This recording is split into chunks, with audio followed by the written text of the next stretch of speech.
Order! Order! You are an incorrigible delinquent at times. Behave yourself, man!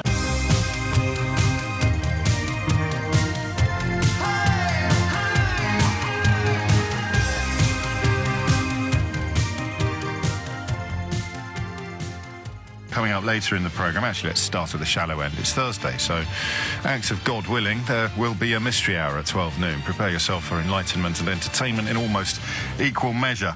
Before that, we'll turn our attention to the country's, or England's, second city, Europe's largest local authority, where it would appear that having a fairly grim criminal record is no bar to receiving a licence to work as a taxi driver.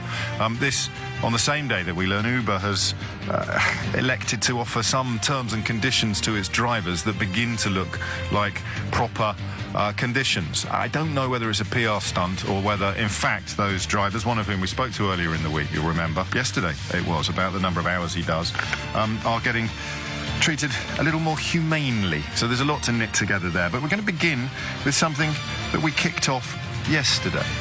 And I've got to be honest with you, we kicked it off entirely by accident. I can't even remember what the topic was. Can you? What was the question we were asking? Oh, it was Brexit related, customs union related.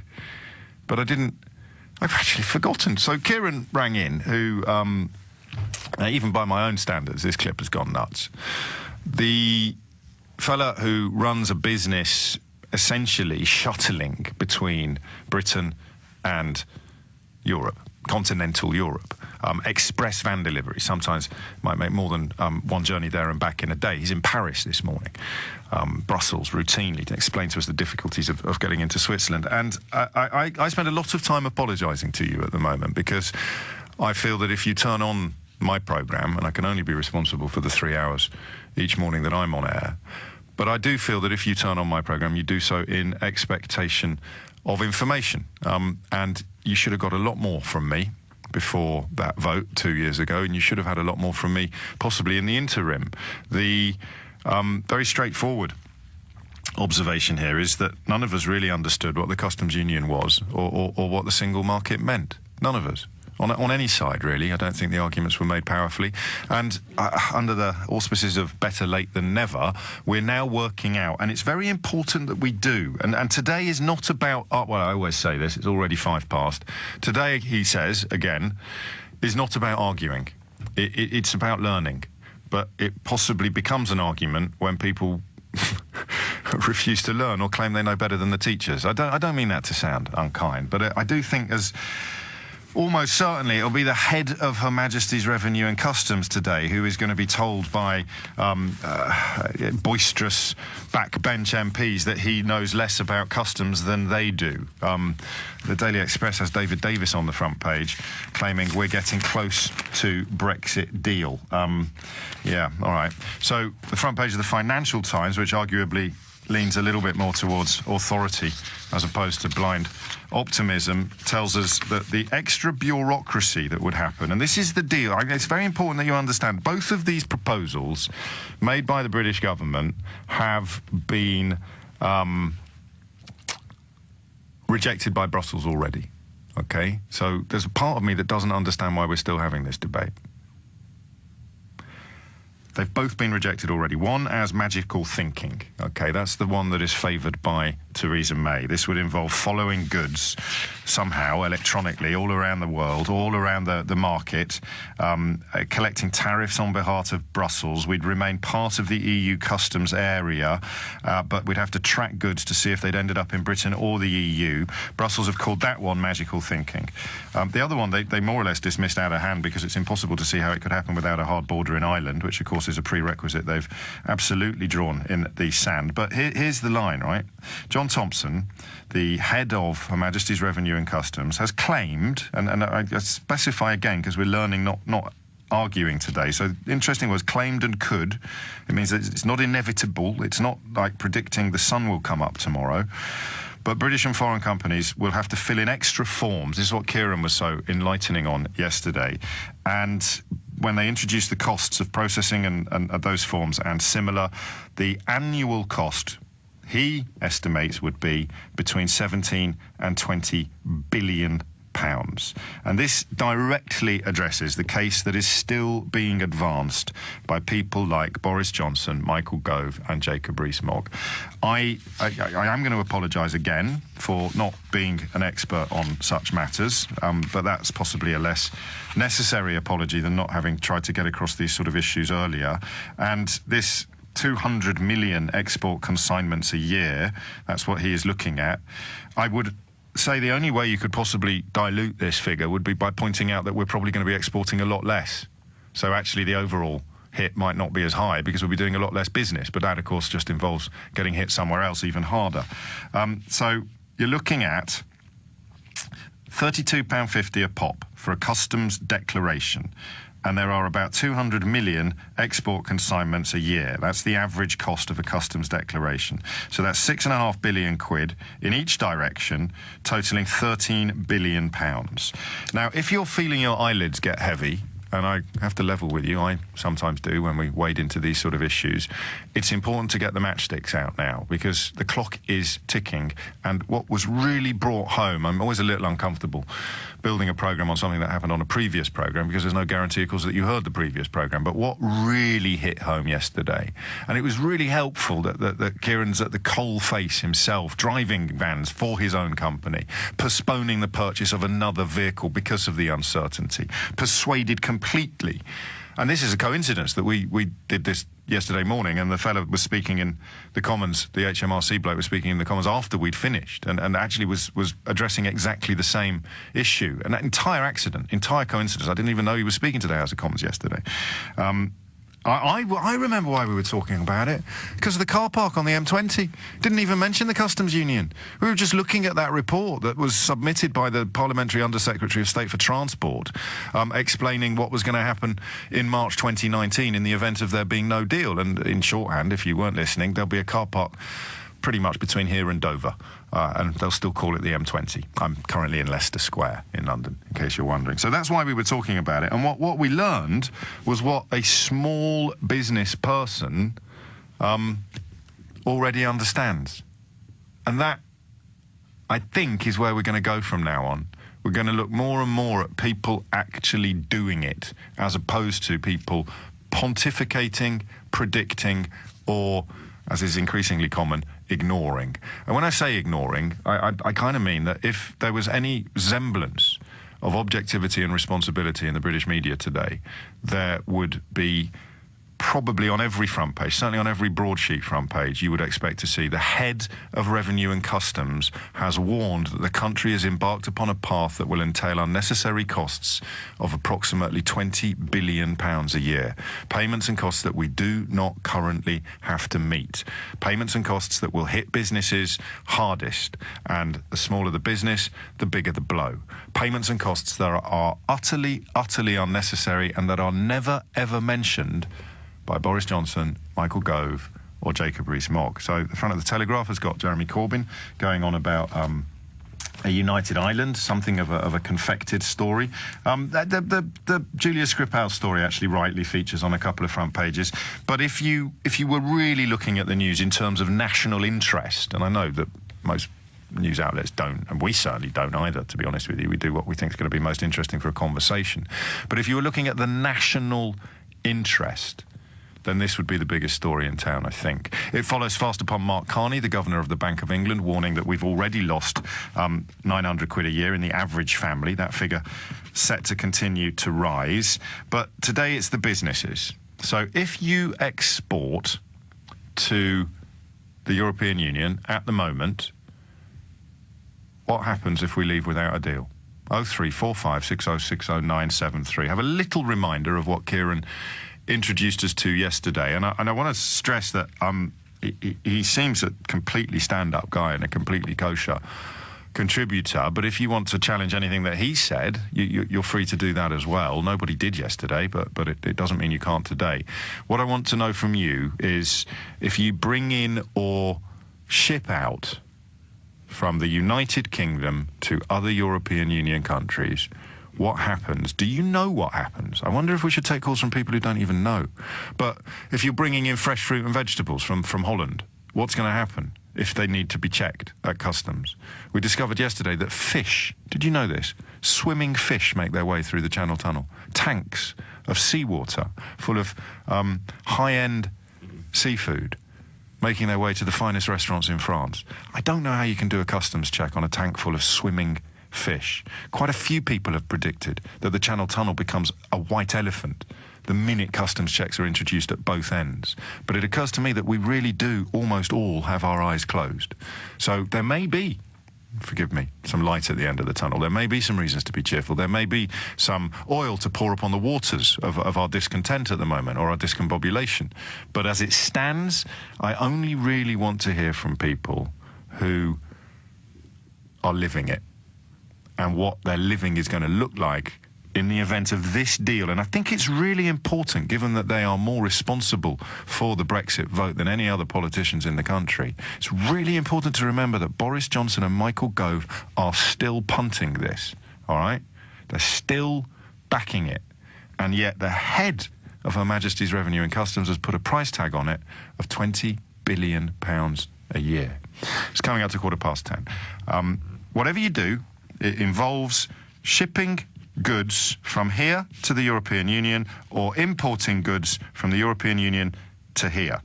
The Dover Port Authority took out advertising at the Conservative Party conference last year, suggesting that even an increase of 2 minutes per lorry on the current checks would see 17-mile tailbacks coming out of that town. I don't know that that's true, but if I'm asking what's going to happen to Dover, I'm probably going to ask the people that run Dover. If I'm asking what's going to happen to customs, I'm probably going to ask the people that run customs. It's almost the antithesis of Brexit ideology, isn't it? The anti-expert ideology. If you're poorly, you go to a doctor. You don't go to a Conservative backbencher. If your car needs fixing, you go to a mechanic. You don't ask Jacob Rees-Mogg what he thinks about your big end. And if you want to know about customs, you go to the head of Her Majesty's Revenue and Customs and you ask him what he thinks is going to happen in the event of us coming out with the so-called no deal, or a deal of sorts that involves leaving the customs union. What will happen to your business? And I fully accept that you might not know. You're too busy trying to earn a living than to worry about what's going to happen possibly at some unspecified point in the future. But if you are in that category, I think even more than the rest of us, you need to open your eyes. You export or import goods to and or from the European Union and the United Kingdom. What happens if we leave on the terms that Boris Johnson, Michael Gove and Jacob Rees-Mogg are currently promoting? The answer, according to the head of Her Majesty's Revenue and Customs, is that we will pay up to £20 billion a year in extra bureaucracy. What does that mean to you? Is it true? And what's going to happen? Jules is in Worcester. Jules, what would you like to say? Hello, James. I would like to, well, put it this way. I think, hope for the best, of course, and for the worst. I'm pretty much like yourself on that. I mean, the reality is that if you export to the EU or the EEA, which we do. I have a snacks business, as you know, and I deal with Switzerland, which is a really good example, a much vaunted model. Now, in Switzerland, we are essentially still within the internal market because they're part of the EEA. However, you need to provide an EUR1 movement certificate. Is this because they're not in the customs union, but they are in the single market? Or that is correct. Right. Okay. Yeah, basically. So the EUR1 movement certificate, because they would have certain tariff treatments on products. So we produce snacks, for example. There's a big thing called a potato contingency in Switzerland, which is a tax on products that contain potatoes. Now, ours don't. But if you import those, and they have to then check those at the border, there are delays going out, there are delays going in. You then have to go to a Chamber of Commerce and produce an EUR1 certificate, which costs you about 50 quid, 55 quid, depending on... So that you've got an ER1 and a UR1 now? There's an EUR1, it's called. EUR1. EUR1 is the movement certificate. Now, that has to detail... Now, that sometimes has to be authenticated. We need to keep it sexy, Jules, because we're getting very technical and jargony. Life on the ragged edge. Basically, you might have up to 4 bits of paperwork. Now, those might need to be authenticated, in which case you then have a cost for the paperwork, you have a cost for stamping the paperwork, you have the time that it takes, you've then got to pay a tax on top of that, and it's all VATable as well. I think the point I'm trying to make is that if you think that you can just walk away and crash out, so if you went onto Johnson's terms or Gove or any of the other sort of Brexit headbangers, you're going to end up with a situation whereby every single bit of business that you do is going to be subject to all of this red tape and bureaucracy. Now, what the EU has done and why it has been so massively successful as a trading area is it has removed all of that bureaucracy. Now, if at a stroke you then reintroduce all of that, you then have tariff problems to think about, because don't forget that apart from all of this paperwork, there is going to be quite severe tariff treatment if you just walked away and did nothing on certain products. Now, we work with wheat in our product, for instance. Now, there is what we call an equivalence on tariffs. So there'll be a tariff per, it'll be calculated differently on different products. It might be per ton, it might be, per pack or per unit. And then there'll be various different bits of sort of tariff that you bolt on. So they get to this thing that some people call it an equivalence, essentially. What percentage of the total value of my goods is made up of all of these various bits of tax and cost and whatever? In our case, it could be anything up to 45%. So that would put us out of business, right, okay. So a 45% increase on your costs? Correct. Exactly. Well, no, on the cost of our products, yes. So essentially, yes, we would have to pass that or some of that on. It hits your costs, but it impacts your profitability. Now, what we had to do as a business, because there is so much uncertainty, James, and we just don't know what's going to happen at the moment. And how surprised are you by that? Did you? Because I'd have thought even the most hardcore Remainer, and I don't think such a thing existed actually before the result came in. I don't think there were any hardcore Remainers until people actually started looking over the cliff edge. 2 years later, someone like you in business still not having a clue about what your trading conditions are going to be 9 months from now it's actually it's another one of those moments where I say the words out loud and my ears still can't quite believe what my mouth is doing. Well, I totally get that. I mean, you think of a business like ours. We're very small. Okay, we're a small business. We work with retailers and wholesalers and distributors and such like. Because of the state of the market right now, because of what it's done, and it is about uncertainty and confidence. Yes. I'm the managing director of this company, so the decisions all land on my desk, and I run it on behalf of somebody else. So I have to make good decisions, the right decisions, because we don't actually know what's happening. And the retailers don't actually know what's happening. I mean, goodness me, you've only got to look at the state of the high street. We're actually turning our attention overseas because we do have certainty and we know what's happening. We actually moved our manufacturing out of the UK last October after a year of planning that. And we did that with a heavy heart, but the reality is we now produce in the Netherlands, okay? Now, although we trade here in the sense that we operate here, I know a lot of companies are doing the same. Because the Netherlands will remain in the European Union and all of your other European Union markets can then be served on the terms and conditions that you currently enjoy. If you kept your manufacturing here, best case scenario is that things would only be slightly diminished and slightly diluted, but they're never going to be as good as they are if you're still manufacturing and based physically. So it's almost like the office is here, as I understand it, Jules, but the factory is in the Netherlands now, and that means that all of your customs checks continue to be unnecessary. Correct, because what happens now is, because it's contract manufactured, we're closer to the source of supply, see, because our raw materials I get it. And used to be seamless, now it isn't. And don't forget that, in addition to all of that, our costs went up 20% overnight because of the state of the currency. Yes. Now, we would trade in sterling ordinarily. We don't. We trade in euros with the option. It's about future-proofing our business. And as I say, I know a lot of businesses similar to ours, because it's a small industry in the sense everyone knows everybody, who are doing and planning the same thing. We did it quite early because, we knew that if there is going to be no deal or a blimmin' awful deal, whatever it's going to be, it's not going to be as good as what we currently have, anywhere near as good as what we currently have. We have the option to say, fine, we're going to go and incorporate in Holland, Belgium, wherever, anywhere in the EU. And in simplest terms, you're talking about 500 million potential customers as opposed to 50 million. And what are you going to do? Well, who are you going to prioritise? Access to 500 million customers, which you can do now. You can know exactly what those terms and conditions would be, or potential access to 50 million under terms and conditions that remain at best opaque, at worst utterly chaotic. Correct. Jules, Jules, mate, it's turning into the Jules show, this. Jules and Jim. Isn't that a French film? Jules et Jim.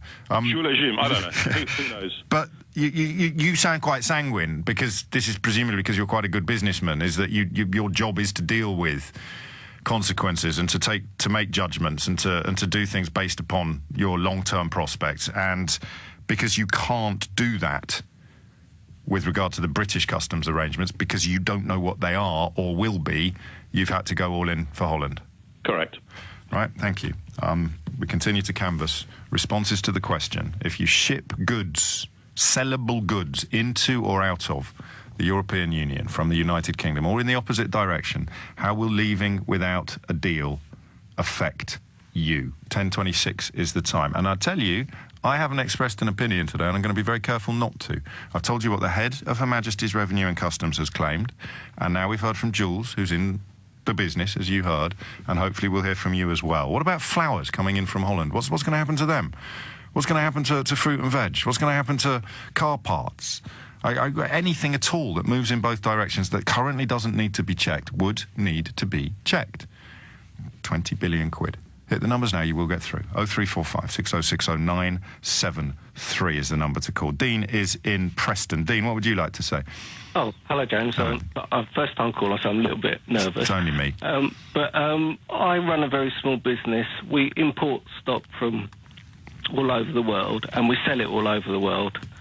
I think when we leave the EU, it's going to cause a massive problem, because at the moment, so when we export outside the EU, we fill out paperwork, it goes abroad, and it waits in a bonded warehouse for someone to check it. Right.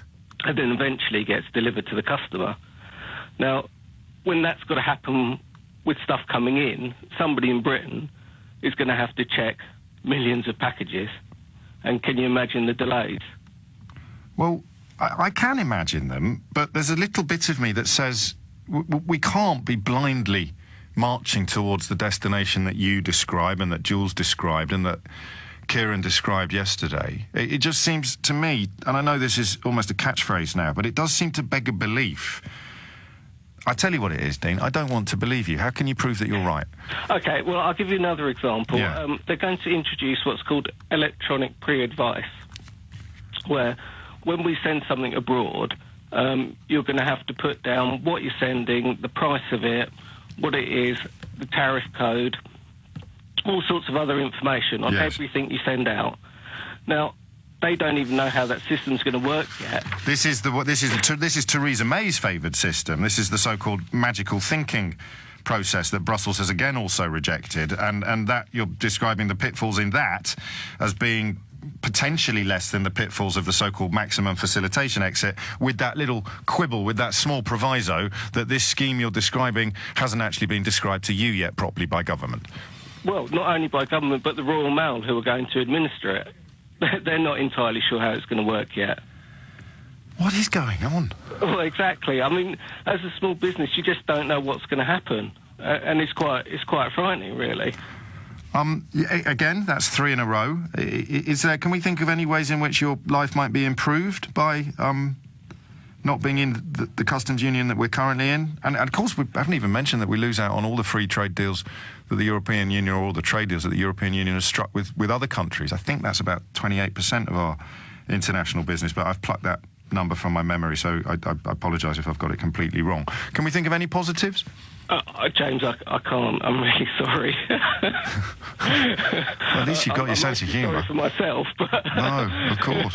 Yeah. And you probably can't answer this, because I can't, but when you look back over if we look in the rear-view mirror of the last 2 years, if you had to explain to someone who'd just woken up from a coma how we've ended up contemplating what you have just described, and again you're describing it from the coalface, what would you say? How would you explain it to... What the hell has happened, Dean? I've been asleep for 2.5 years. What's happened, mate? I'd say that we've gone mad. Mad on a tide of get the foreigners out, and at any cost. Well, I think I owe everyone listening an apology. Maybe we should have been focusing less upon the surges in racism and the massive attacks, and focusing more upon the relatively... I guess it's less emotional, isn't it? We all get very emotional about when that lovely German lady rang us in the immediate aftermath of the referendum and described having dog feces smeared across her door by her neighbours. She'd been here since the 50s and was married to the local GP. And we took caller... No, I don't apologise for that. Those people needed to be heard. 10:30 is the time. It's timely, perhaps, to reflect upon business's role in the Brexit referendum, because you can probably name the prominent business people that were on the Leave side. You can probably remember their names. You've got Dyson, James Dyson. You've got Lord Bamford at JCB. You've got the Wetherspoons bloke, right? And then you've got the fella that used to run the CBI, whose name currently escapes me, but I don't think is Cridland. But in terms of people that run businesses, and obviously these are very large businesses, I'd love to know whether James Dyson is still on side for all of this, now that the supply chains that are... most of his manufacturing's abroad anyway, I think. But the reason why, and this is really interesting, and again, I don't think this is an opinion, the reason why you can remember the names of the prominent Leave-supporting businessmen is because all of the others were on the other side. Isn't that interesting? Why do we know the names of those three? The Wetherspoons bloke, the JCB bloke, and the Dyson bloke. Why do we know their names? Well, because almost everybody else of a comparable level of commercial success was on the other side of the argument. But how many of them can you name? Well, none really, because they weren't prominent during the campaign. It was almost as if, a bit like climate change. You know, you find 2 or 3 people flying in the face of scientific evidence and received wisdom. You remember their names. So I say climate change, you say Lord Lawson, right? You don't say the Professor Emeritus of Meteorology at the University of Oxford or Harvard or Princeton or Yale or Beijing or Tokyo or wherever it may be. You just think Lord Lawson, climate change, Lord Lawson, some weird blogger. I think the reason why we know the names of Dyson and Bamford and Martin, Tim Martin, the Witherspoon bloke, Wetherspoons, is because I've just realised that. I'm sorry if that was already really obvious to you, but I've just realised that's why we knew their names, because they were so rare that when they found one, they would stick him on stamps almost. Hey, look, Bamford, look, JCB bloke says it'll be fine. There's 500 people in the same sector who say it's going to be awful. Yeah, but look. And then you think of the newspapers. Today, the front of the Mail is warning that a pressure group that exists to try to stop Brexit it's an exclusive expose that a pressure group exists that's trying to stop Brexit. It's quite incredible. They've got their own website with stated aims on it, but the Daily Mail reports it today as an attempt to create chaos. I tell you what I'm tempted to do. Give me a ring and tell me how things could possibly be even more chaotic than they are now. It's hard to imagine, isn't it? So, we're not talking to the big business people. They're welcome to ring in. I don't care how big your business is. But I'm interested, particularly after yesterday's conversation with Kieran, with people closer to the ground, as it were, people who are unlikely to receive knighthoods or make 6-figure, 7-figure donations to the Conservative Party anytime soon, because they're, earning a living in the way that most of us do, a sort of direct relationship with markets and customers. What's going to happen if we come out on the terms that Boris Johnson and Michael Gove are still telling you are preferential? And it pains me to tell you that in terms of responses, we've got to find a couple of anomalies as well, just for balance. There must be a couple of businesses that will come out of this all right. But the only other response you get now, and this is a sign of a population that has truly been groomed, is just repetition of the scaremongering and the Project Fear line. Oh, it's just more scaremongering. It's just more Project Fear. It's not. It's the head of Her Majesty's Revenue and Customs explaining to you his field of expertise, customs. That's not Project Fear or scaremongering. That's listening to the bloke that runs our customs about what he thinks is going to happen to our customs. How have we become such a bovine population that we now think some no-mark backbencher knows more about customs than a bloke who spent his whole life working with them and has ended up at the very top of the organisation responsible for them? And the answer to that is lost in the mists of time. What you can answer for me today is this question. What happens to you if we come out and all the seamless, frictionless, freedom of movement related positions that we currently enjoy, when they all end overnight? What happens to you? 0345 60 973. James is in Nottingham. James, what would you like to say? Well, in short to your question there, I don't think the answer is I'm not too sure, James, to be fair. First time caller, by the way. Welcome.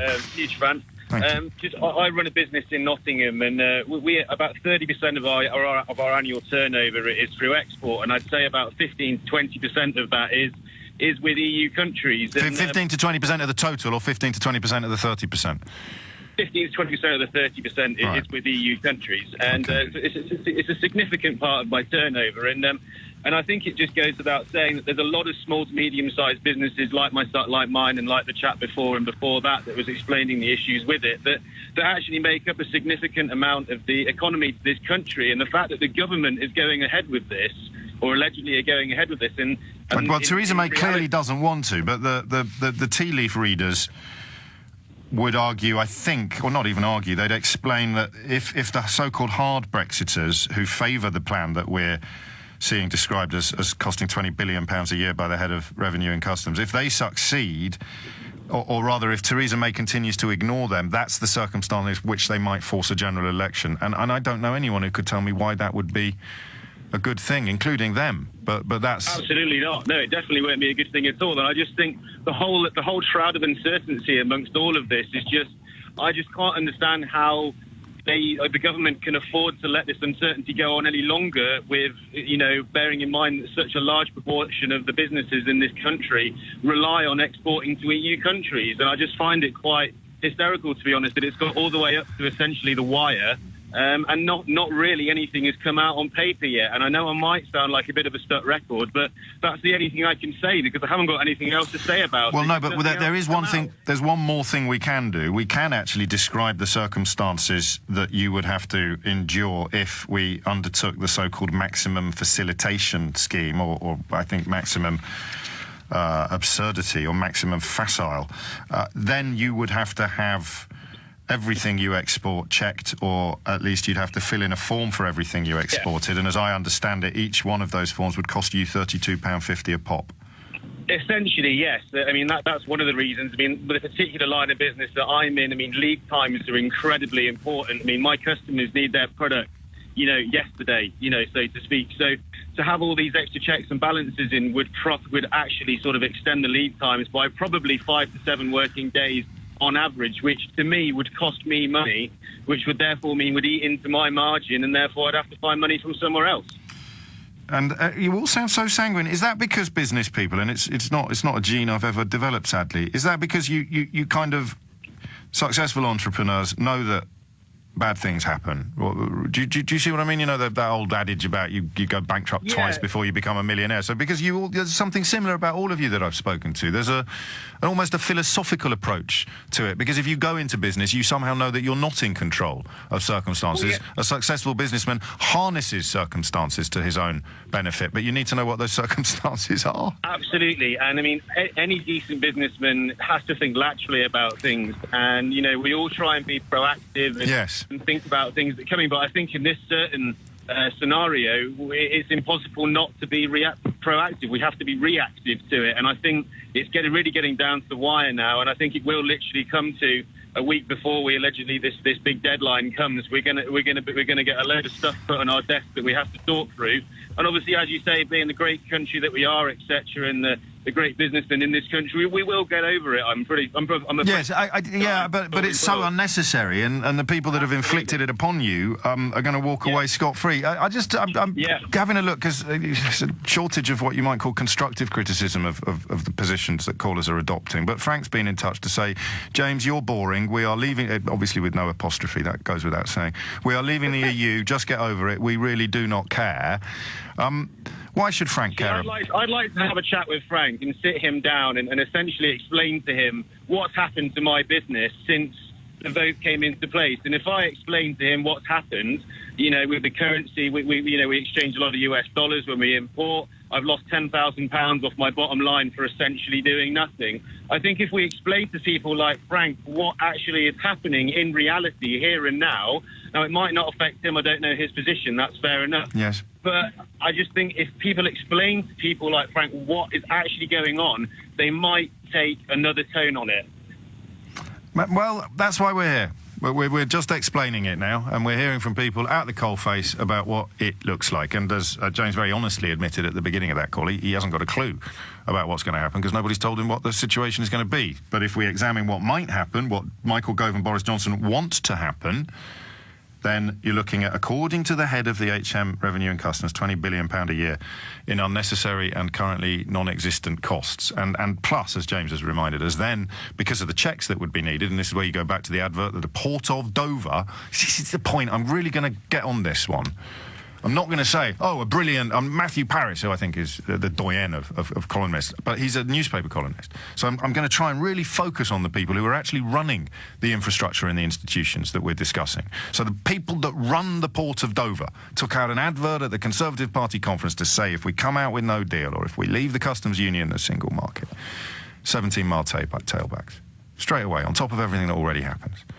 You live in Kent, I'd buy a meter if I were you, stick it out in your garden. You could save a few quid by charging lorry drivers to park up on your rhododendra. And then we talk about the people actually running the businesses rather than some self-appointed economic expert saying, no, everything will be fine. We'll be able to buy shoes for 6p each. You go to the people living it and the people running it. So the Port of Dover say, disaster. Revenue and Customs boss says, 20 billion quid. Jacob Rees-Mogg says, yeah. Is there anything that will improve?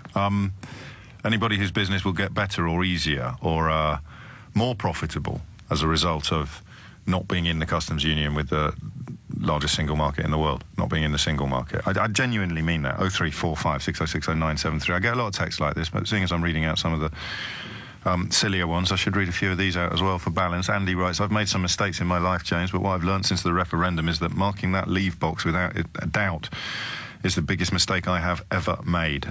How will it affect your business? 0345 606 0973. John is in Manchester. Finally, John, some good news. Not quite, James, to be honest. Right. I mean, we're a small family business of garden centres, but we're by no means a big conglomerate or shed or one of these kind of large companies. And we're just extremely worried about, I mean, basically, to put in the most of the plants, the garden centre industry is quite big in the UK at the moment. It's one of the only industries that's going quite well. And it's in the retail sector, at least. And it's just one of those things where the plants and everything comes from Italy and Holland generally across the whole sector. Right. And we have not got a clue what is going to happen. And nor have they, of course. So there are lots of... This is the other thing that we overlook because we're so insular now as a nation, is that we have essentially told these massive horticultural producers on the continent, just sit tight, mate. A big part of your business shipping stuff into Britain, but we can't tell you yet what's going to happen. No, they've got absolutely no idea. And it's not just plants that we sell. We obviously sell a lot of things and garden furniture and things like that that come from China directly. And I know for a fact it's happened to us 6 months ago where just 2 large containers of goods got caught at the docks with a random customs check. This was because they were coming from outside the EU? From outside the EU, but I'm assuming that it will be a similar process after we leave. Well, it would, because they'd be the same. They would then... Exactly, exactly. So, and that kept our shipments at the docks for 4 weeks, so we had no stock to sell for 4 weeks, and then it's all loss of business, and it's all... it all means you can't grow your business. And you lose the stock, presumably, because you can't water it if it's stuck in the back of a lorry at Dover. Well, that's the main issue I was ringing you about, because I know for a fact the amount of horticultural items and plants and living products, if that's stuck in the back of a lorry for 5 days unwatered, it's all dead. I hear people like you describe things so simply and so calmly, and I just sit here wondering how the hell any of this could be happening. Well, I mean, it's quite clear from my perspective that obviously I didn't vote to leave the European Union. And like I've just been hearing you sound as well, I don't know one person in our industry who did vote to leave the European Union. I can only speak for my own industry. Of course. And we are quite a small, family-oriented. But you rely upon trade with the European Union, within the European Union. We always talk about it as if we're not in it. You currently rely upon trade within the European Union to keep your business bouncing, and you... I don't want to depress you further, but you have no clue at the moment about what your terms and conditions are going to be 12 months from now. The good news is it looks like the transition's going to move well into the 2020s, but that still gives you uncertainty about 5 years down the line and 10 years down the line, doesn't it? Oh, completely. And it's not just the uncertainty, it's the uncertainty of where you're going to get the product, because I know just from the weather that we had in March in England, when the snow came, that there's so many businesses gone out of business, so many growers. So you wonder where's the next stock going to come from if this goes really, really badly. Yes, I suppose in the interests of optimism, such as it is, we should perhaps point out that maybe there is a deal that can be done that will be great and will address all of the problems expressed by the people that run the Port of Dover, the people that run the Revenue and Customs, the people that run garden centres in Manchester, the people that run courier businesses, shuttling between Britain and continental Europe, the people that run snack companies based in Worcester but already transferring manufacture to Holland. There could well be a plan, a deal, an agreement that will address all of the concerns that we're hearing. But at the moment there isn't, and that is the point. The clock is ticking. So any politician who suggests to you that everything is going to be fine because of an as yet unspecified trade arrangement, at some point they have to hit their sell-by date, don't they? At some point, the person who's telling you that the cavalry is coming over the hill, at some point they're going to have to produce the cavalry or shut up. Problem is, when you look at some of the characters that I'm thinking of at the moment, the prospect of them shutting up is pretty close to impossible. Phone lines are still open. 10:54 is the time. Philip is in Hampstead. Philip, what would you like to say? Hi. Well, I suppose I fit into exactly the same category as all your earlier callers. I'm an importer-exporter. I'm not so calm about this. I'm a first-time caller, and I do feel nervous, but I'm not quite sure if it's because I'm so annoyed about everything. No, welcome to my world. Thank you. What's going to happen to you? I've been listening to you since you started, and I probably am your greatest fan, because I very rarely ever miss one of your programmes. Oh, bless you, Philip. Thank you. Sort of like pull over sometimes because I get so annoyed. I don't actually agree with everything you say. No. But I find it Nor do I. interesting. All right. Let's talk business. What I'd like to do is just give a slightly different perspective in terms of how things work at the moment. Now, I'm a professional innovator. That means I come up with new items which I patent. Oh, yeah. Now, my items are manufactured... Hang on a minute. You're an inventor. Sorry? You're an inventor. Well, I think innovator's good enough. You're going to be Philip the Inventor from now on this programme. They're not the sort of things that sort of cure cancer. They're Okay. sort of commercial ideas that really work. Okay. Basically what it is. Anyway, so at the moment I have my goods produced in America under license to me. Right. So a factory in America produces in bulk and I import. Now these come in, delivered to us by a haulier. Can I name a haulier? UPS? Yeah, of course. Well, you just did.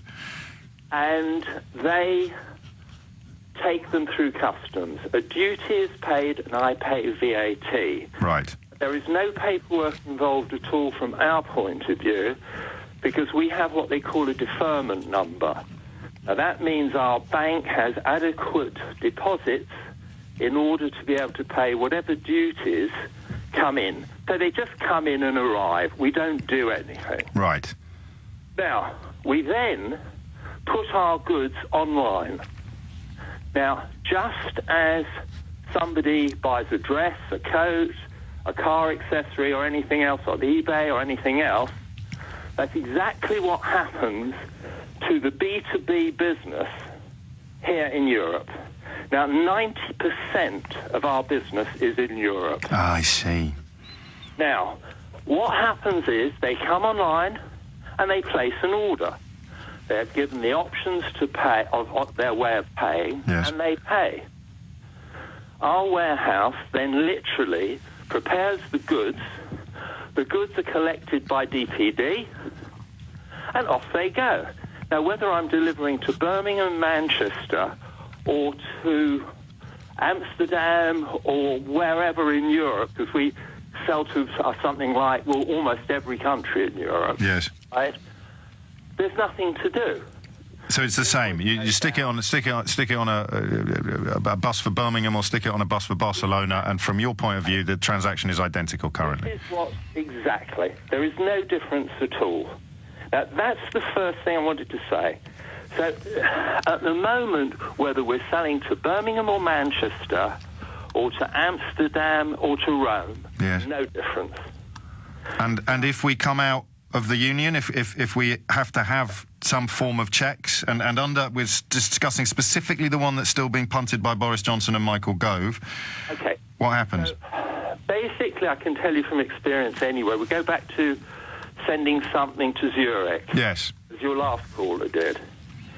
Now, we had another haulier collect, and this time they were taking quite a lot of goods, and we noticed that the cost for two identical shipments, one to somewhere further in Europe than Zurich, right, was double the price. So I rang the haulier and said, why? And, of course, they're charging for the customs items. Yes. So really what you're talking about, one, is enlarging our costs through the hauliers. Two, you're talking about making paperwork absolutely absurd. Now, we've tried exporting to countries where we have to fill in the paperwork, and there can be so many different regulations locally. One thing nobody seems to have mentioned so far is place of origin. Now, a lot of countries are very hot on place of origin. So this won't particularly affect the European thing, because once it's come into Europe, yes, it will be okay. Do you see what I mean? Because your place of origin is America. Exactly. Gosh. Now, the Americans have a much cleverer, simple system that if you want to export into the States, as long as the items come to under $1,000, there is no duty. So we also export back to America in small quantities. Yes. Right? But there's nothing involved. We just send it through. So if you're doing small quantities, you can... So if I hear from an exporter who says, I export to America and to Europe, and there's currently no difference, they will be exporting very small quantities. Exactly. Right, that helps. I understand that. We've run out of time. Have you got... Do you have a concluding point? Well, or would you just like to howl? I think the concluding point is that most of the importers that I know, like myself, or people that are dealing in Europe, will either be taking a place in Ireland or Italy, and instead of employing people in this country, we'll be employing people elsewhere. Costs are going to go up. And there's one other thing I must say. Briefly. That is that the items that we sell to Europe here, that everybody keeps telling us we can sell worldwide, yes, was designed for the European market. According to all of the rules and regulations that we were party to, both formulating and passing. Philip, thank you. Thank you very much for the kind words as well. I'm really getting educated today, and I genuinely hope everybody else listening is, with obviously a few exceptions who have now got their heads inserted so far up their backsides that I don't think they can even hear the cock crow in the morning. It's 11 o'clock. I will, I think, return to that story or to that question at some point in the future. Looking for people with perhaps positive interpretations. There were a couple. There's a lady in Norwich, apparently, who's absolutely certain that we will come up with a brilliant plan, but she couldn't tell us yet what it was. And I'm glad to hear that James in Peckham thinks his business will improve. He is in the business of, well, there's no polite way of putting it, transporting corpses. But I don't think that qualifies as transporting goods for sale.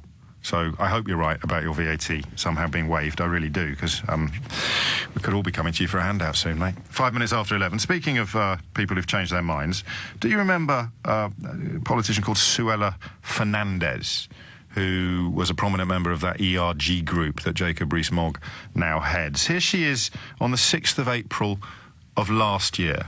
This figure of 50 billion doesn't have any legal basis whatsoever. It's been manufactured, and it doesn't seem likely that there will be such a bill for £50 billion. It's part of Project Fear.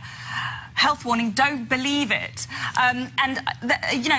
We pay into the European Investment Bank, and so actually we're going to get a windfall from leaving. So I think that the scaremongering about having to pay to leave is just not true. We have a lot to gain. Our best days lie ahead, and we're going to be enjoying the freedoms and enjoying the benefits that we gain from leaving.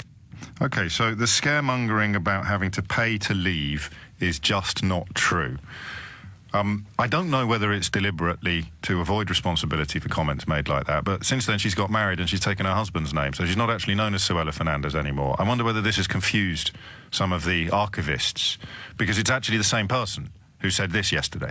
This is a factual question. I understand what the political declaration is. Let me try a third or fourth time. Isn't it the case that the financial settlement that we are going to be asked to vote on in October, we will be asked to vote on that before we have a legal treaty before us on the future relationship? Is that factually correct or not? Yes, I mean, I don't deny that there will be a legal treaty which will be forthcoming on the future framework. I return to John Whittingdale's question then. Given that you've, at the fourth time of asking, confirmed that we will be voting on the financial settlement before we have a legal text on the future agreement, is it the government's intention and policy to insert into that phase one agreement conditionality on payment depending on the content of the future agreement. Is that the government's policy? The withdrawal agreement text has been nearly finalised and agreed. That contains issues relating to the financial settlement. As drafted, it doesn't contain aspects that you talk about on conditionalities. Right. However, we must remember that nothing is agreed until everything is agreed. And so that principle stated in the joint report does apply to this whole package of our departure. I find that quite interesting psychologically. I want you to just... I hope you enjoy this sort of thing as much as I do. We're like archaeologists now, aren't we? Looking for the hypocrisy. And my God, it's very, very easy. You don't need a metal detector. You just need a rusty spoon. But listen to the difference in her tone. When she was talking nonsense, she sounded really, really confident. And now when she's forced by quite adroit questioning at the Brexit Select Committee yesterday to tell the truth, she sounds, I would say, timid and confused. So just don't even focus on the words. Here is the then Suella Fernandez talking undiluted twaddle on Question Time in April of last year. Oh, we'll get that ready. The one that we played just 2 or 3 minutes ago. This figure of 50 billion doesn't have any legal basis whatsoever. It's been manufactured, and it doesn't seem psychologically likely that there will be such a bill for 50 billion pounds. It's part of Project Fear. Project Fear. Health warning. Don't believe it. But it's true. You know, we pay into the European Investment Bank, and so actually we're going to get a windfall. Don't know really what it means. Windfall. Yes. So I think that the scaremongering about having to pay to leave is just not true. We have a lot to gain. Our best days lie ahead. And we're going to be enjoying the freedoms and enjoying the benefits that we gain from leaving.